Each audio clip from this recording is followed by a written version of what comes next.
नमस्कार, search story में आपका स्वागत है। मैं हूं संजना। आइए नजर डालते हैं आज की कुछ खास खबरों पर।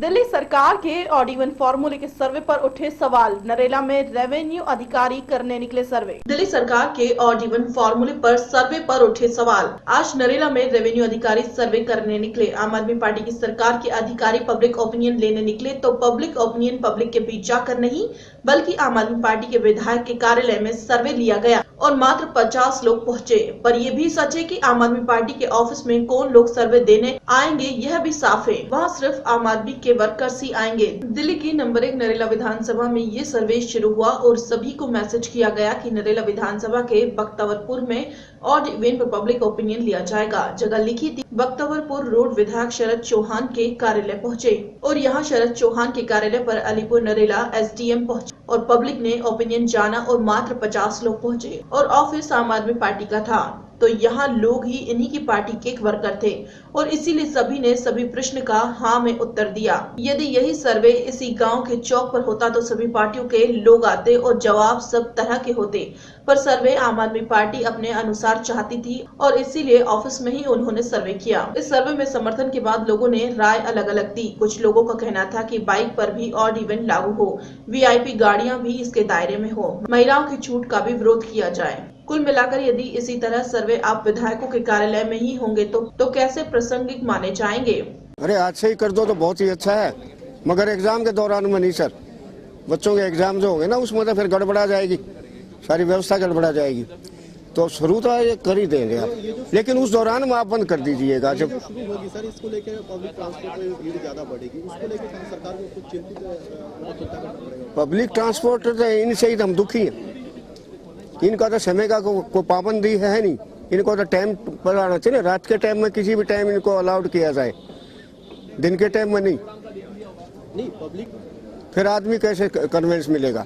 गाड़ी को तो बढ़ाना बहुत जरूरी है। और दूसरा ये जो बोलते हैं गोपाल राय जी ट्रांसपोर्ट मिनिस्टर की भाई साइकिल जो है सब्सिडी से मिलेगा, तो सो मच बेटर। साइकिल भी दे देना चाहिए ताकि लोगों को भाई पेट्रोल भी नहीं लगेगा, कुछ भी नहीं लगेगा, एक्सरसाइज भी होगी, शरीर से भी दुरुस्त रहेगा आदमी, समझे ना? तो ये तो बिल्कुल जरूरी है। गाड़ियों को छूट देनी चाहिए सर, CNG गाड़ी को छूट देनी चाहिए। हाँ, ऑड इवन को जो है ना, VIP गाड़ियां जो चल रही है कौन सी VIP गाड़ियां? VIP गाड़ी नहीं, सभी को। हाँ बिल्कुल, कोई VIP वगैरह VIP जो ना अपने। लेकिन इसमें कुछ सुधार की जरूरत है। जैसे अभी इसमें क्या कर रखा था, भाई CNG गाड़ियों के लिए नहीं था। अब क्या होगा कि लोग बाग अपनी डीजली गाड़ियां बेच के CNG लेना शुरू कर देंगे। जाम तो सेम रहेगा और जाम लगने से ही प्रदूषण होता है। तो इसके हिसाब से, मेरे हिसाब से तो जो है ना, इसका होना चाहिए कि सभी पे लागू होना चाहिए, जो CNG हो चाहे कोई भी हो। कब से लागू करनी चाहिए? कब से इसको तो लागू जितनी जल्दी कर दे उतना अच्छा है। लेकिन जैसे अभी बच्चों के रिजल्ट आने पेपर होंगे तो उन पेपरों में जो है ना इसको नहीं किया जाए तो अच्छा रहेगा, क्योंकि उस टाइम पे अभी हमारी गवर्नमेंट के पास इतना व्हीकल है नहीं कि वे स्कूलों में ले जाए या बच्चों को टाइमली पहुंच जाए। क्या राय ली जनता से? तो ऑड इवन के बारे में थी कि जो पीछे लागू किया था 15 दिन का, तो नहीं वो उससे पहले जब हम लागू करने से पहले पब्लिक कहती थी मार से थोड़ी पूछा है। ऑड इवन तो लागू किया है, हिटलर साइड जता दी अपना, एक अरविंद जी ने अपना एक कह दिया कि ऑड इवन 15 दिन के लिए लागू हुआ, तो जनता ने उसको देखा कि बहुत अच्छा रहा। तो इस बार अरविंद जी का एक फैसला था कि इनको जनता से पूछ के लागू करो, करना क्या है। तो इस तरीके की हर विधानसभा में 4 नुक्कड़ मीटिंगों का प्रावधान रखा गया। आज 2 जगह थी, होलंबी में और अपना बख्तावरपुर में। कल की जो है वो एक नरेला है, एक स्वतंत्र नगर में है। तो इस तरह जनता की जो ओपिनियन है, हमारे SDM महोदय जी SDM हमारी साथ थी, उनको रिकॉर्डिंग करने के लिए, सारा सिस्टम रिकॉर्ड करने के लिए उनको भेज रखा था सरकार। तो इसमें जो जितनी भी जनता की राय है, जो भी राय है, जिस तरीके की वो सरकार अब देखेगी इसको आगे क्या करना है, लागू करना है या जनता क्या चाहती है, कैसे लागू करना है। ज्यादा चाहती है लागू करना है। जनता का क्या राय है? वो तो आप भी साथ खड़े थे। ऑड इवन तो सब। दिल्ली से यामिन शाह की रिपोर्ट। दिल्ली में कांग्रेस ने कई किलोमीटर लंबा जुलूस निकाला। चीफ गेस्ट अजय माकन ने की आम आदमी पार्टी और भाजपा की आलोचना, कहा दोनों पार्टियों ने जनता को ठगा है। ये जुलूस है दिल्ली के हैदरपुर में कांग्रेस कार्यकर्ताओं का। हजारों कार्यकर्ता हैदरपुर में मोटरसाइकिल लेकर खड़े हुए और यहीं पर कांग्रेस के दिल्ली प्रदेशाध्यक्ष अजय माकन पहुंचे और करीब 5 किलोमीटर लंबी यात्रा की। 5 किलोमीटर लंबा जुलूस कांग्रेस के कार्यकर्ताओं ने निकाला। जुलूस हैदरपुर से चलकर त्रिलोचन भवन शालीमार बाग पहुंचा। साथ ही जुलूस में प्रदेश कांग्रेस अजय माकन ने और कार्यकर्ता जोश में है और खुलेआम कह रहे हैं कि यह हमारी निगम चुनाव की तैयारी है। कार्यकर्ता सम्मेलन में प्रदेश अध्यक्ष अजय माकन ने आम आदमी पार्टी की सरकार और बीजेपी दोनों को कोसा। आम आदमी दिखाई दे रहा है, नहीं दिखाई दे रहा है ना, तो इसका मतलब यही है, क्लियर मैसेज है, आने वाले समय में कॉरपोरेशन में ना ये बीजेपी भ्रष्ट जो एक दूसरे पे आम आदमी पार्टी और बीजेपी दोनों एक दूसरे पे आरोप प्रत्यारोप की राजनीति कर रहे हैं। इसका बिल्कुल कूड़े वाली दिल्ली बनाया हुआ है इन्होंने। अब ये आने वाले समय में इनका सफाया ये खुद कर देंगे और हम अभी से स्वच्छता का अभियान शुरू करेंगे। इस पूरी विधानसभा में, शालीमार बाग विधानसभा में हम आने वाले दिनों में कॉर्पोरेशन का बाई इलेक्शन होना है और इसलिए इस वार्ड और इस ब्लॉक के अंदर हम लोगों ने आज ये कार्यक्रम रखा है। और साथ साथ दिल्ली के अंदर हम 14 फरवरी को हम लोग छलावा दिवस के रूप में मना रहे हैं, जिसमें 1 वर्ष पूरे इसके केजरीवाल की सरकार के हुए और जिस तरीके से इन्होंने दिल्ली की जनता को ठगा है 1 वर्ष में, इसके खिलाफ में हम लोग रोष प्रदर्शन कर रहे हैं। सर, जो अभी बाइकर्स आए थे, किसी ने भी हेलमेट नहीं लगाया था, सभी ने ट्रैफिक का बहुत उल्लंघन किया है। ट्रैफिक मैं सबको अनुरोध करूंगा कि ट्रैफिक का नियमों का पालन करें और नियमों को सभी युवाओं को पालन करना चाहिए। मैं सबसे अनुरोध विधानसभा में विधायक के ऑफिस के अंदर जाइए सर, और केवल 50 लोग ही, और जब पब्लिक ओपिनियन था एमएलए के ऑफिस में, तब क्या कहना चाहिए? देखिए, मेरा सिर्फ इसमें इतना कहना है कि सरकार को दिखावे और छिलावे का काम छोड़ देना चाहिए। सरकार को दिल्ली के अंदर विकास का काम करना चाहिए। दिल्ली से यामिन शाह की रिपोर्ट। नौकरों का पुलिस वेरिफिकेशन नहीं करना भारी पड़ सकता है आपको। अशोक विहार में फिर सामने आया। 25-26 की रात को घर के नौकर ने पेशेवर अपराधियों से मिलकर घर में धावा बोला। नौकरों का पुलिस वेरिफिकेशन नहीं करना कितना भारी पड़ सकता है, अशोक विहार में फिर सामने आया। 25-26 की रात को घर के नौकर ने पेशेवर अपराधियों से मिलकर घर में धावा बोला। घर में मौजूद नौकर और चौकीदार को बंधक बनाया गया और बुजुर्ग को बाथरूम में मुंह बांध कर बंद कर दिया और घर में नकदी और कीमती सामान लूट ले गए। नॉर्थ वेस्ट जिला पुलिस के हत्थे चढ़े इन 3 लोगों पर आरोप है कि इन्होंने अशोक विहार में 25-26 की रात को ज्वेलरी कारोबारी के घर में धावा बोला। घर में मौजूद नौकर, चौकीदार और घर के मुखिया प्रकाश जैन को बंधक बनाकर घर में मौजूद कीमती सामान ले गए। घर में घुसते ही इन्होंने सबसे पहले चौकीदार को बंधक बनाया और फिर प्रकाश चांद जैन के मुंह पर कपड़ा ठूस कर उसे बाथरूम में बंद कर दिया और नल चला दिया। ये सभी नेपाल मूल के लोग थे। इसमें दिनेश नाम का वह नौकर भी था जिसे 2 महीने पहले ही काम पर रखा गया था। दिनेश की पुलिस वेरिफिकेशन नहीं हुई थी, लिहाजा लुटेरों का कोई सुराग पुलिस को नहीं मिल रहा था। लेकिन जांच के बाद पुलिस को कुछ सुराग ऐसे हाथ लगे जो पुलिस ने दिनेश सहित हिम्मत सिंह और कमल नाम के तीनों आरोपियों को गिरफ्तार कर लिया और इन तीनों ने प्लानिंग के साथ इस वारदात को अंजाम दिया। पुलिस ने इन तीनों को गिरफ्तार कर लूटा गया 30 से 35 लाख का कीमती सामान और नकदी बरामद किया है।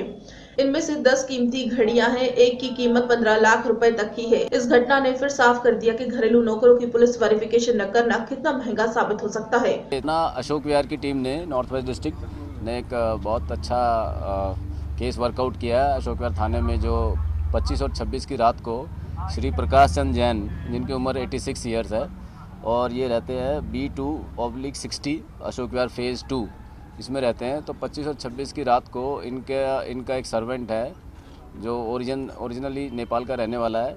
उसका नाम है कमल दिनेश बहादुर है। उनके उस नौकर के साथ मिलके और बाकी जो और लड़के थे उनमें से 2 और पकड़े हैं।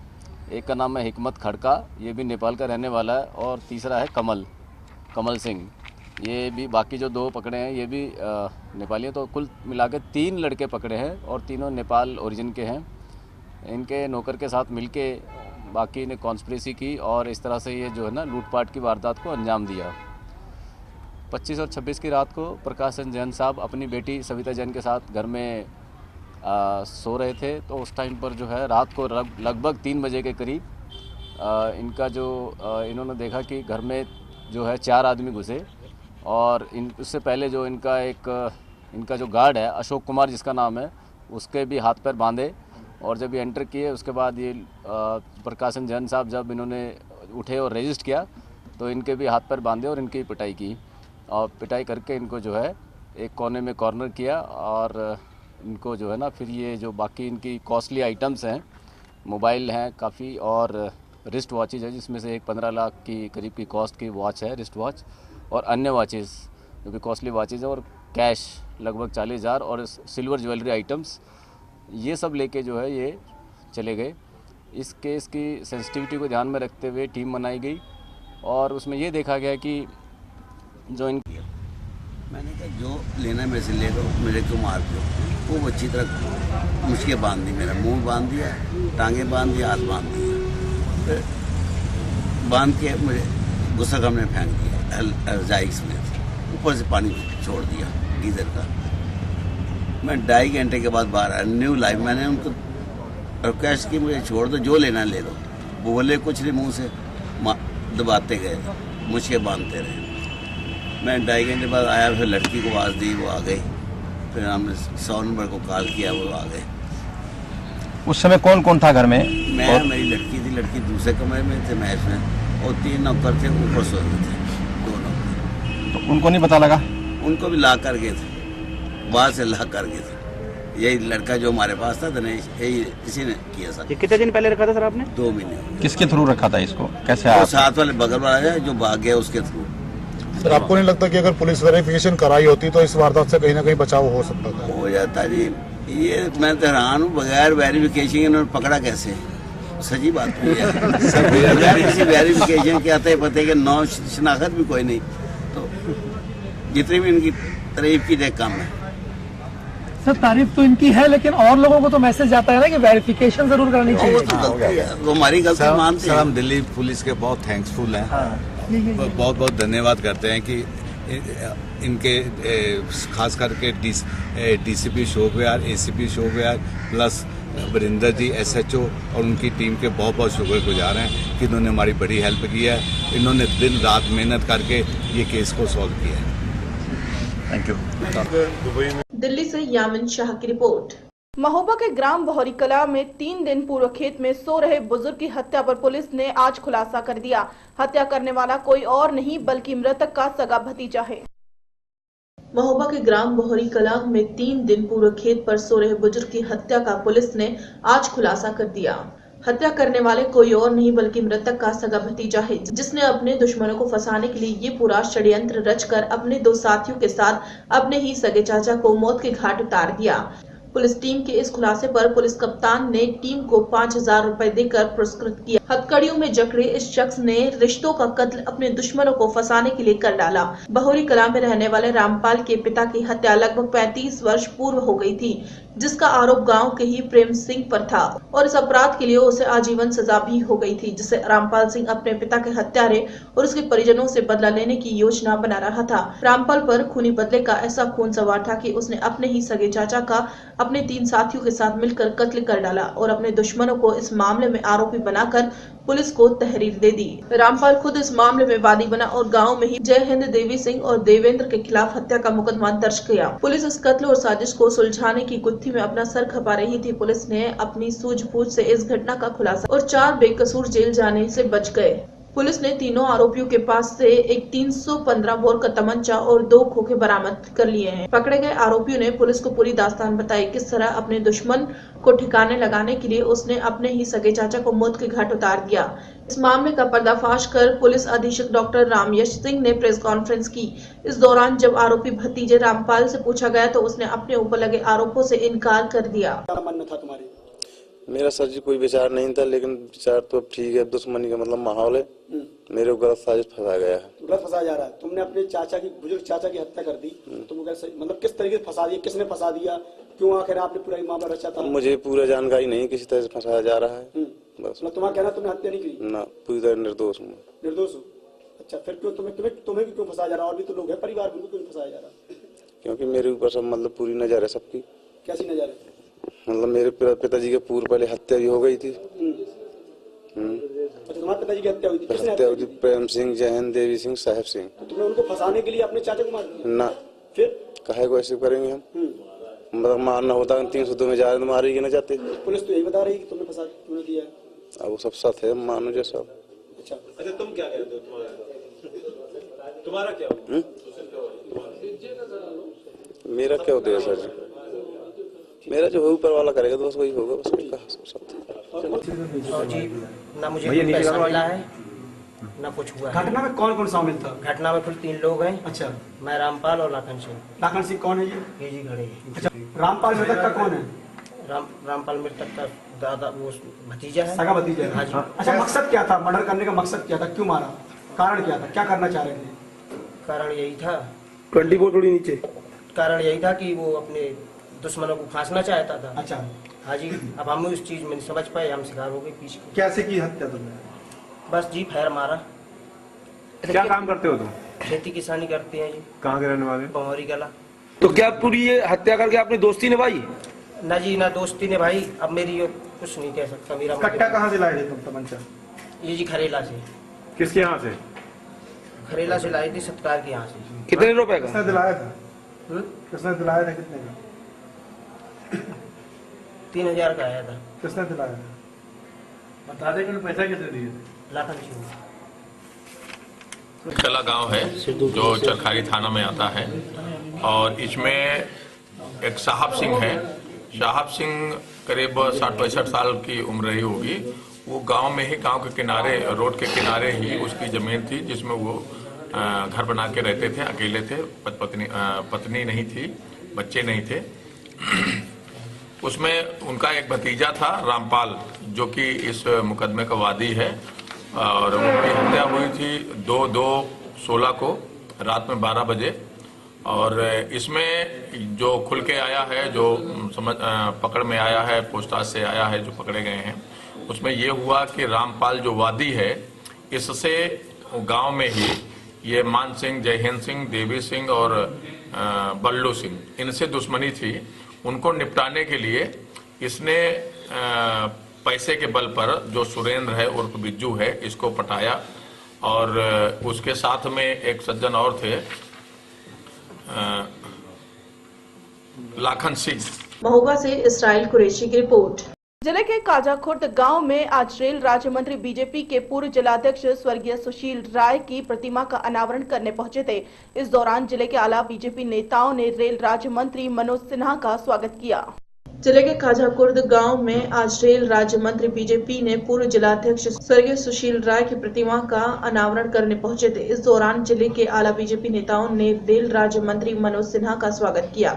आपको बताते चले कि 2014 लोकसभा चुनाव के दौरान मोदी के आगमन की तैयारियां करते वक्त रोड एक्सीडेंट में बीजेपी के जिला अध्यक्ष सुशील राय की मृत्यु हो गई थी और मोदी जी ने कार्यक्रम रद्द कर दिया था। लेकिन मोदी की बीजेपी सरकार बनने के बाद मृतक सुशील राय के परिवार से वादा किया था कि वो मिलने उनके गांव आएंगे। करीब 1.5 साल बीत जाने के बाद मोदी नहीं आए। इस मामले पर घोसी सांसद हरिनारायण राजभर ने मोदी पर निशाना साधा और कहा कि जनता इंतजार कर रही है मोदी का। पारी पारी हम लोगों ने प्रधानमंत्री और से मिला। हमने यही एक ही बात दोहराया, मानवर जो आपने सेंट्रल हॉल में वादा किया कि हम मऊ जरूर जाऊंगा, मऊ की जनता याद कर रही है।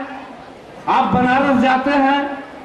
वहीं बीजेपी के पूर्व जिलाध्यक्ष स्वर्गीय सुशील राय की प्रतिमा का अनावरण करने पहुंचे रेल राज्य मंत्री मनोज सिन्हा ने कांग्रेस पर निशाना साधते हुए कहा कि पूर्वांचल में ट्रकों के दोहरीकरण पर कहा कि 1905 से जनता को दूसरे का पाप भुगत रही है, वह अब मोदी सरकार में नहीं भुगतना पड़ेगा। मनोज सिन्हा ने कहा कि ट्रकों का दोहरीकरण जल्द किया जाएगा और पूर्वांचल में जो भी रेल नेटवर्क बचा है उसे जल्द पूरा करने के लिए ही बीजेपी ने उन्हें जिम्मा सौंपा है और रेल संबंधित कोई भी कार्य पूर्वांचल में नहीं बचेगा। अच्छा काम करता है तो पुण्य का भागीदार होता है, खराब काम करता है तो पाप का भागीदार होता है।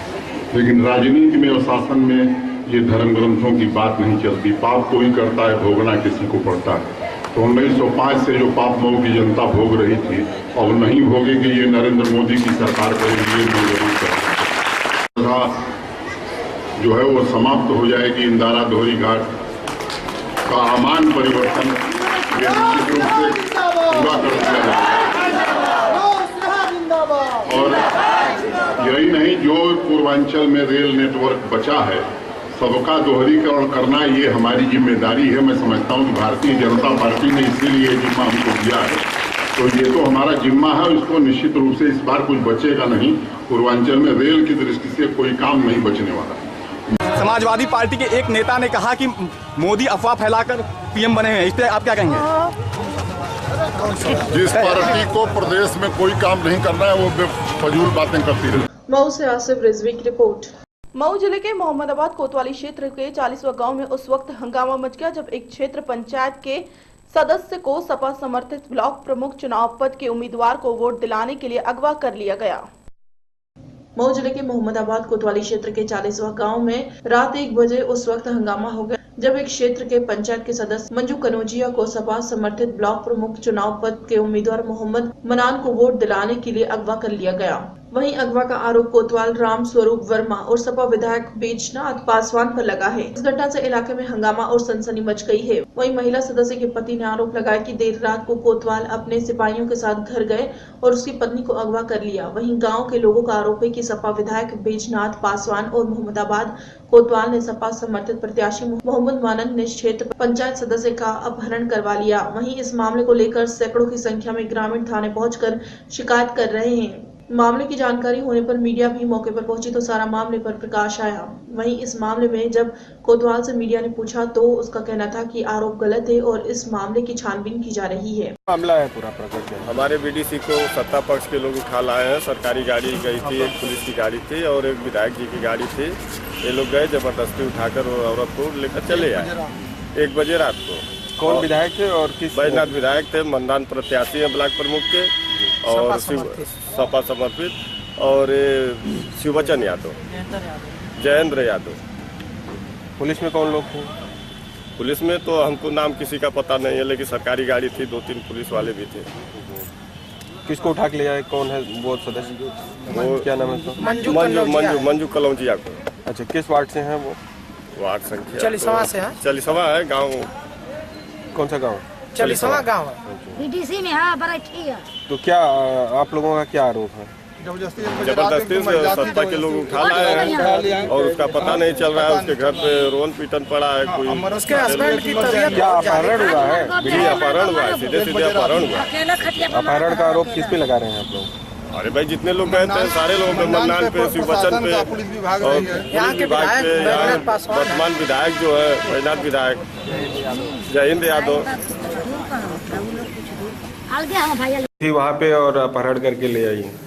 हम क्यों जाए? पुलिस क्यों जाएगी? बाहर तो सब हंगामा मचाए हैं कि पुलिस थी, बैजनाथ विधायक की गाड़ी थी, सब लोग बीडीसी सदस्य को ले आए हैं। नहीं, कोई नहीं ले आया। अच्छा, पुलिस वाले क्यों ले आएंगे? क्या प्रकरण है यहाँ पे? यही है, आरोप लगा रहे हैं लोग। क्या है आरोप इनका अपहरण का? इनका आरोप है कि उनको उठा ले हैं बीडीसी प्रत्याशी को। अच्छा, तो मैं उनको भी फोन किया हूँ, वहाँ में अपना बतावें आप ले आए क्या किसी को? नहीं, अभी तक क्या पता चला कि उसकी लोकेशन क्या है जो महिला गायब हुई है या अपहरण हुआ है? जो भी अभी नहीं लोकेशन है, अभी कोई लोकेशन नहीं। आपकी तरफ से कोई जांच, कोई कार्रवाई?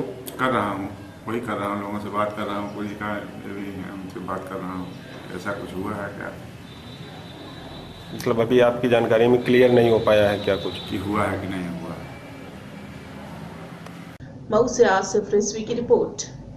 मोगा के दोसंज रोड से एक नाबालिग लड़की को शादी का झांसा देकर भगाने वाले 2 आरोपियों को मोगा पुलिस ने लड़की के साथ पटियाला से गिरफ्तार कर मोगा की अदालत में पेश किया। 28 दिसंबर 2015 को मोगा के दोसंज रोड से एक नाबालिग लड़की को शादी का झांसा देकर भगाने वाले 2 आरोपी हरप्रीत सिंह और गुरविंदर को मोगा पुलिस ने आज लड़की के साथ पटियाला से गिरफ्तार कर मोगा की अदालत में पेश किया। दोनों आरोपियों को पुलिस रिमांड में लिया और गहनता से जांच कर रही है कि नाबालिग लड़की को कहां रखा और कौन कौन से लोगों ने उसको भगाने में साथ दिया है। चौकी इंचार्ज रामू लुभाई ने बताया कि 28 दिसंबर 2015 को 2 लड़कों ने एक नाबालिग लड़की को शादी का झांसा देकर भगाकर ले गए थे। पुलिस ने 2 जनवरी 2016 को FIR आईनो 1 अंडर सेक्शन 363, 366, 120 B के तहत मामला दर्ज किया था और उसी दिन से इन लोगों की तलाश की जा रही थी। हमें सूचना मिली कि यह लोग पटियाला में हैं और हमने सुबह ही इन लोगों को पटियाला बस स्टैंड से गिरफ्तार किया है और इन सबका मेडिकल करवाने के बाद मानयोग अदालत में पेश किया जा रहा है।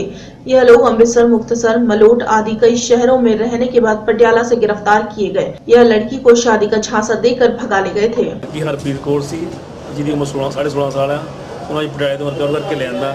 विक्की उर्फ हरप्रीत सिंह ਅਤੇ ਮੋਨੂ ਪੁੱਤਰ ਉਰਫ ਗੁਰਵਿੰਦਰ ਸਿੰਘ ਪੁੱਤਰ ਜਗਤਾਰ ਸਿੰਘ ਦੋਨਾਂ ਨੂੰ ਗ੍ਰਿਫਤਾਰ ਕਰ ਲਿਆ। ਉਹਨਾਂ ਨੂੰ ਕੇਸ ਦਰਜ ਕਰ ਰਹੇ ਆ। ਕੁੜੀ ਡਾਕਟਰ ਦੀ ਮੈਡੀਕਲ ਕਰਾ ਰਹੇ ਆ। ਜੋ ਵੀ ਰਿਪੋਰਟ ਆਊਗੀ ਉਹਦੇ ਬਾਰੇ ਇਹਨਾਂ ਨੂੰ ਕਿੱਥੋਂ ਪਟਿਆਲਾ ਬੱਸ ਸਟੈਂਡ ਤੋਂ ਗੱਲ ਕੀਤਾ ਕਿੱਥੋਂ ਲੈ ਕੇ ਗਏ ਸੀ ਲੜਕੀ ਨੂੰ? ਇਹ ਕਿੱਥੇ ਕਿੱਥੇ ਲੈ ਕੇ ਕਿੰਨੇ ਜਣੇ ਸੀ? ਕੱਚਾ ਦਸਾਂਝ ਰੋਡ ਤੋਂ ਗਏ ਸੀ ਲੜਕੀ ਨੂੰ। ਇਹ ਦੋਨੇ ਜਾਣੇ ਤੀਸਰੀ ਲੜਕੀ ਸੀ ਤੇ ਇਹਨਾਂ ਨੂੰ ਪਟਿਆਲਾ ਬੱਸ ਸਟੈਂਡ ਤੋਂ ਰਿਕਵਰ ਕੀਤਾ। ਇਹ ਠਹਿਰੇ ਆ ਪਿੰਡ, ਇੱਕ ਦਿਨ ਰਾਤ ਲੋਹਾਰੇ ਰਹੇ ਆ, ਫਿਰ ਵਧਾਈਆਂ ਪਿੰਡ ਮਲੋਟ ਮੁਕਤਸਰ ਉੱਥੇ ਠਹਿਰੇ ਆ, ਦਰਬਾਰ ਸਾਹਿਬ ਅੰਮ੍ਰਿਤਸਰ ਠਹਿਰੇ।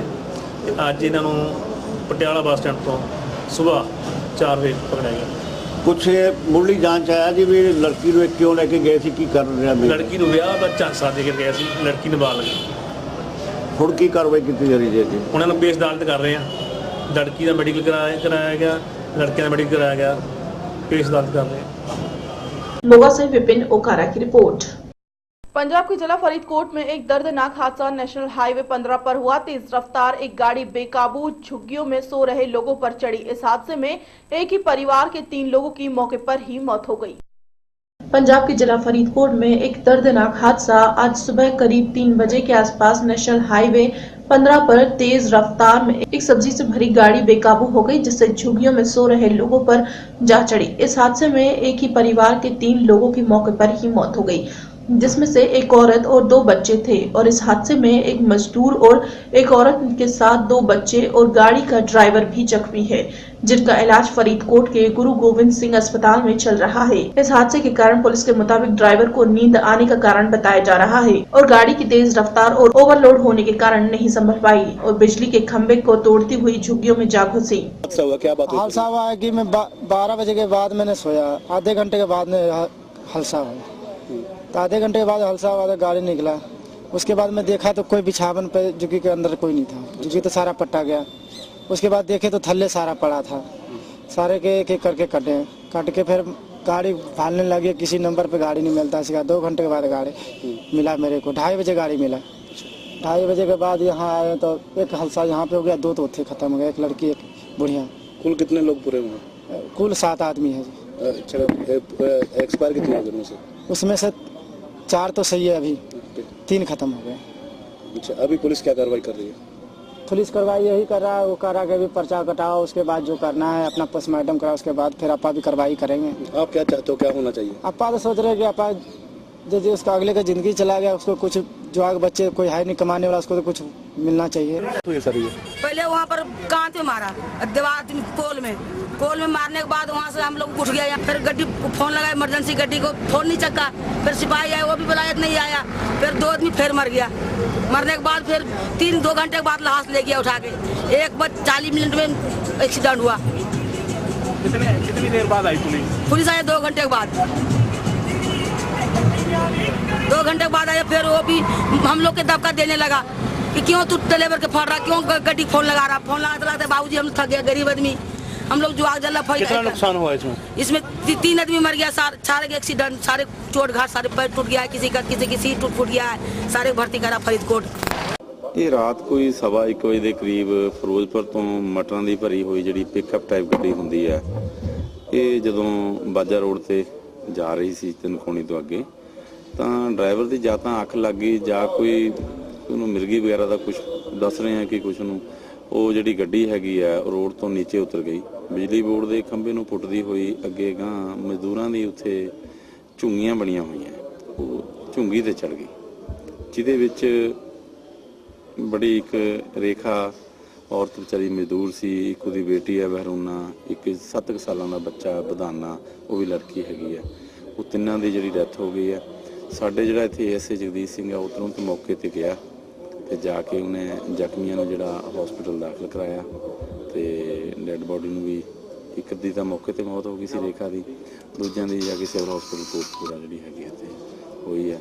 ਜਿਹੜੇ ਹੋਰ ਜ਼ਖਮੀ ਹੈਗੇ ਆ ਉਹਨਾਂ ਨੂੰ ਉੱਥੇ ਪਹੁੰਚਾਇਆ ਹੈਗਾ ਜੀਜੀਐਸ ਦੇ ਵਿੱਚ, ਇਲਾਜ ਉਹਨਾਂ ਦਾ ਚੱਲੀ ਜਾਂਦਾ ਹੈ ਤੇ ਅਸੀਂ ਫਰਦਰ ਵਾਰਸਾਂ ਦੇ ਬਿਆਨਾਂ ਤੇ ਜਿਹੜੀ ਕਾਰਵਾਈ ਆ ਉਹ ਅਮਲ ਚ ਲਿਆਵਾਂਗੇ। ਸਖਤੀ ਨੂੰ ਸਜ਼ਾ ਦਵਾਈ ਜਾਊਗੀ ਡਰਾਈਵਰ ਨੂੰ, ਜਿਹੜਾ ਇਹਨੇ ਆਪ ਵੀ ਜ਼ਖਮੀ ਹੈਗਾ ਉੱਥੇ ਤੇ ਗਾਰਦ ਲਾ ਦਿੱਤੀ ਹੈ ਤਾਂ ਕਿ ਕੋਈ ਅੱਗੇ ਪਿੱਛੇ ਨਾ ਹੋਵੇ। सख्त सजा दवावांगे ताकि यह हादसा दोबारा न वापरे। फरीदकोट से जगतार दोसंज की रिपोर्ट। गुरदासपुर के निजी अस्पताल में एक मरीज की ऑपरेशन के दौरान हुई मौत के बाद मृतक के परिजनों ने डॉक्टर पर लापरवाही का आरोप लगाते हुए डॉक्टर के खिलाफ कानूनी कार्रवाई की मांग की। गुरदासपुर के निजी अस्पताल में एक मरीज की ऑपरेशन के दौरान हुई मौत के बाद मृतक के परिजनों ने डॉक्टर पर लापरवाही के आरोप लगाते हुए डॉक्टर के खिलाफ कानूनी कार्रवाई की मांग की।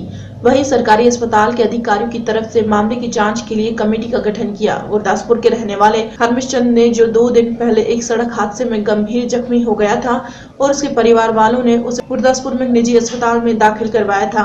यहाँ बीती शाम जब हरमेश चंद का ऑपरेशन चल रहा था तो उसकी हालत बिगड़ी और उसकी मौत हो गई। उसके बाद मृतक हरमेश चंद के परिवार वालों ने आरोप लगाया कि डॉक्टर की लापरवाही की वजह से उसकी मौत हुई है।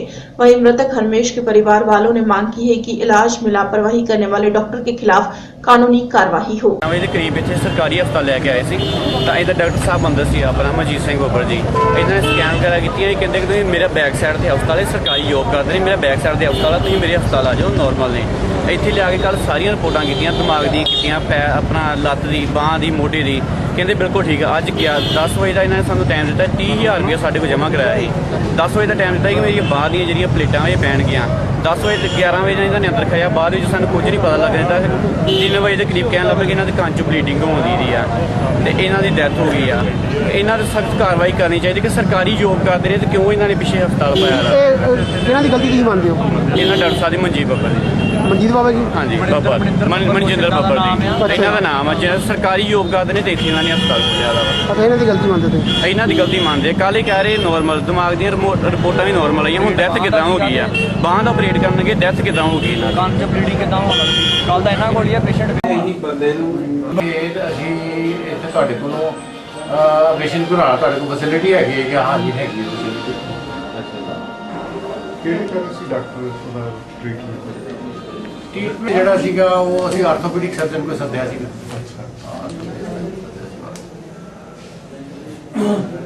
ਇਹ ਮਲਟੀਪਲ ਇੰਜਰੀਜ਼ ਦਾ ਕੇਸ ਸੀਗਾ, ਸਾਡੇ ਕੋਲ ਆਇਆ ਸੀ, ਖੁਦ ਆਇਆ ਸੀ ਕੱਲ ਸ਼ਾਮ ਨੂੰ। ਠੀਕ ਹੈ, ਤੇ ਅਸੀਂ ਜਦੋਂ ਇਹਦੇ ਇਨਵੈਸਟੀਗੇਸ਼ਨ ਕੀਤੇ ਆ ਤੇ ਇਨਵੈਸਟੀਗੇਸ਼ਨ ਦੇ ਦੌਰਾਨ ਅਸੀਂ ਪਾਇਆ ਕਿ ਇਹ ਪੇਸ਼ੈਂਟ ਸ਼ੂਗਰ ਦਾ ਮਰੀਜ਼ ਵੀ ਹੈ, ਜਿਹੜਾ ਕਿ ਉਹਨੂੰ ਪਹਿਲਾਂ ਨਹੀਂ ਸੀ ਪਤਾ ਹੈਗਾ।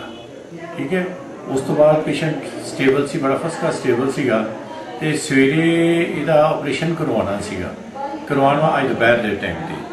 ਇਹਨੂੰ ਉਹਦੇ ਵਾਸਤੇ ਅਸੀਂ ਸ਼ਿਫਟ ਕੀਤਾ ਸੀਗਾ ਥੀਏਟਰ ਦੇ ਵਿੱਚ। ਥੀਏਟਰ ਦੇ ਵਿੱਚ ਸ਼ਿਫਟ ਕੀਤਾ ਤੇ ਇਹਦਾ ਸਡਨਲੀ ਜਿਹੜਾ ਕਾਰਡਿਕ ਅਰੈਸਟ ਹੋ ਗਈ, ਹਾਰਟ ਬੰਦ ਹੋ ਗਿਆ। ਉਹ ਅਸੀਂ ਕਾਫੀ ਦੇਰ ਟਰਾਈ ਕੀਤਾ, ਵੈਂਟੀਲੇਟਰ ਵੀ ਕੀਤਾ, ਇੰਟੂਬੇਟ ਵੀ ਕੀਤਾ, ਕਾਫੀ ਦੇਰ ਟਰਾਈ ਕਰਦੇ ਰਹੇ ਲੇਕਿਨ ਉਹ ਰਿਵਾਈਵ ਨਹੀਂ ਹੋ ਸਕਿਆ। ਠੀਕ ਹੈ, ਸਡਨ ਕਾਰਡਿਕ ਅਰੈਸਟ ਜਿਹੜੀ ਹੈ ਇਹ ਕਾਰਡਿਕ ਅਰੈਸਟ ਆ ਸਕਦੀ ਹੈ। ਹਾਂਜੀ, ਤੇ ਈਵਨ ਡਾਇਬਟਿਕ ਪੇਸ਼ੈਂਟ ਜਿਹੜੇ ਆ ਇਹ ਅਨਕੰਟਰੋਲਡ ਅਨਨੋਨ ਡਾਇਬਟਿਕ ਸੀਗਾ। ਡਾਇਬਟਿਕ ਪੇਸ਼ੈਂਟ ਜਿਹੜੇ ਆ ਉਹਨਾਂ ਵਿੱਚ ਵੀ this is a non complication ਕਿ sudden cardiac arrest is mention ਕਿ ਹੁੰਦੀ ਹੈ। ਹਾਂਜੀ, ਤੇ ਬਾਕੀ ਜੇ ਹੁਣ ਜੋ ਵੀ ਹੋਏਗਾ ਪੋਸਟਮਾਰਟਮ ਤੋਂ ਪਤਾ ਲੱਗੇਗਾ ਕਿ what is the cause of death. ਹਾਂਜੀ, ਸਾਡੇ ਹਿਸਾਬ ਨਾਲ ਤੇ ਕਾਰਡਿਕ ਅਰੈਸਟ ਜਿਹੜੀ ਹੋਈ ਆ either it is due to some embolism ਕੋਈ ਹੋਇਆ ਵਾ।